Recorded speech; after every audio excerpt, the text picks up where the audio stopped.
Yung maglabasan, yung sakit ng katawan ko, tandawana. Pati yung palpitation ng heart, yung pangingin ng braso kasi na-stroke ako, nawala. Pati yung bara ng ugat ko. Yung pala, lymphatic system ko, barado. Abnormal ang function ng katawan. Kaya, yun. Nagkaroon ako ng ganong komplikasyon.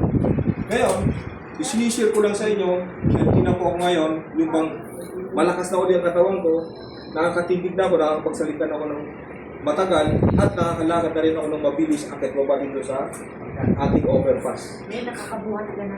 At nakakabuhat na ako ng tibikos, yung ating mga tibikos dyan. Hindi ko akalain dati hindi ko mabuhat yung isang mag-atong lang. Walang lakas ko itong braso. Mas sumuko nga si Post Dade nung nagbuhat kay Packer. Siya hiningal ako, hindi. Pero may asma ako, di ba? So, yun ang tulong sa akin ni Tibikos. Ipapakita ko sa inyo bago tayo mag-start ng conference sa mga bago dumating at normal presentation. Ipakita ko muna sa inyo yung lakas ng ating gulong. Ito po ay naka-switch on sa outlet. May ilaw yan. Tama? Pero papatayin ko, ang gagawin nating switch, Tibikos. Yeah. Okay? Naka-outlet. Sa tubig, mahina po ang energy ko. Alkaline po, may halo to. Tama? Umilaw ba? Dead water pala yung ininom natin. Pinatay mo eh. Hindi. Diba pinatay mo? Wala talaga. Pero tinawa, sa Tibikos, bubuhayin yung lakas ng katawan mo, yung buong hina ng katawan mo, palalakas yung Tibikos. Wow! Ganun ka-power.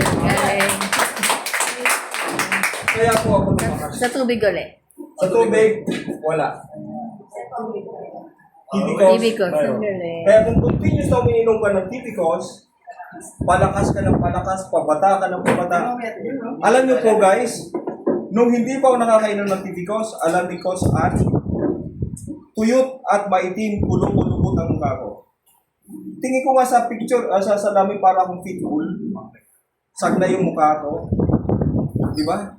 Pero nagulat si Doc nung kada uwi siya dito sa office natin. Maliwanag sa mukha mo ngayon. Pumuputi ka na ngayon. At parang bumabata ka pa. Nawala yung mga ulubot ko. Yung sag ko. Katsa, titingnan mo sa sabi ko, wala mo. Ipagbabago, saka dati ko wala nang function si Manoy. Wala na talaga. Di ba ang tao pag mamamatay, atras na siya? Ganun na po ako. Pero ngayon,